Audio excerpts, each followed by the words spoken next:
جيت باش نشارك معكم في التصدي وفي فضح أكبر عملية نصب واحتيال، أكبر عملية سطو، أكبر عملية نصب تعرض لها الشعب المغربي وتعرض لها البلد برمته في تاريخه المعاصر. هذا الحزب اللي بدات الآن كل الأقنعة تتساقط قناعا بعد قناع عن وجهه الحقيقي، هذا الحزب اللي بدات اليوم تخرج كل الشياطين المختبئة في اللحيات ديال زعماء هذا الحزب. أنا ما جيتش باش نشارك معكم فقط في الحملة الانتخابية، ما جيتش باش نشارك معكم فقط لكي أدعوكم ولكي أدعو ساكنة مدينة طنجة المناضلة ولكي أدعو شباب وشابات مدينة طنجة المناضلة لدعم والتصويت على المرشحين ديال الحزب الأصالة والمعاصرة. لا، ماشي هذا هو الهدف اللي جيت من أجله. جيت باش نوجه لكم كلام وأرجو أن تستمعوا يا أيها الشباب. ما بغيت لا تصفيقات، ما بغيت لا شعارات، لأنه بعد 9 أشهر حان الوقت، بعد 9 أشهر من تحمل حزب العدالة والتنمية لمسؤولية قيادة الحكومة بدأت الأقنعة تتساقط واحدة تلو الأخرى، وبدأت كل الشياطين، كنعاود هذا الكلام، بدأت كل الشياطين اللي كانت مخبعة في اللحيات ديالهم تخرج شيطانا بعد شيطان. نعم، لقد تعرضت بلادنا لأكبر عملية نصب، لأكبر عملية احتيال. لا، ماشي هذا الشيء فقط، بل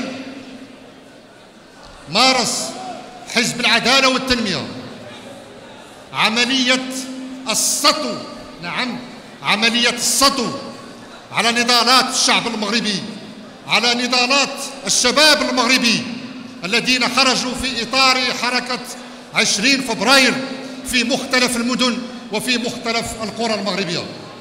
ولا بد ما تذكروا معايا، لا بد ما تذكروا معايا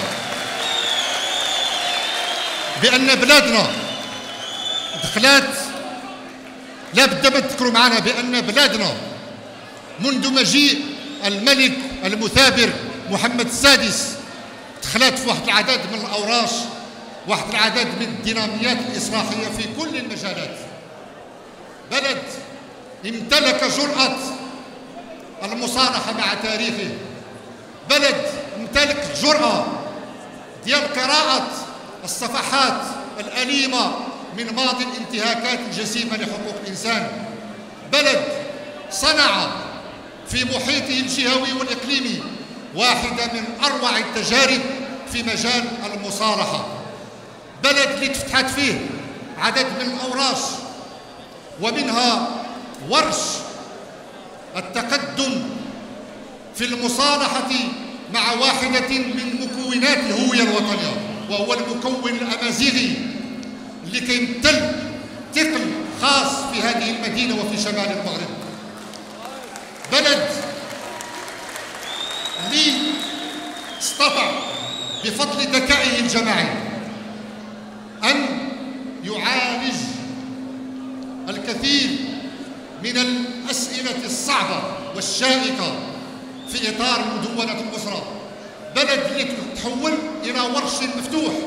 كان من الطبيعي أن الحلم ديال المغاربة، كان من الطبيعي أن التطلعات ديال المغاربة تكبر أكثر، وهكذا جاء الربيع الديمقراطي في المغرب في انسجام وفي تجاوب الشباب المغربي مع الحراك ومع الربيع الديمقراطي اللي عاشته واحد العدد من البلدان في شمال أفريقيا وفي الشرق الأوسط.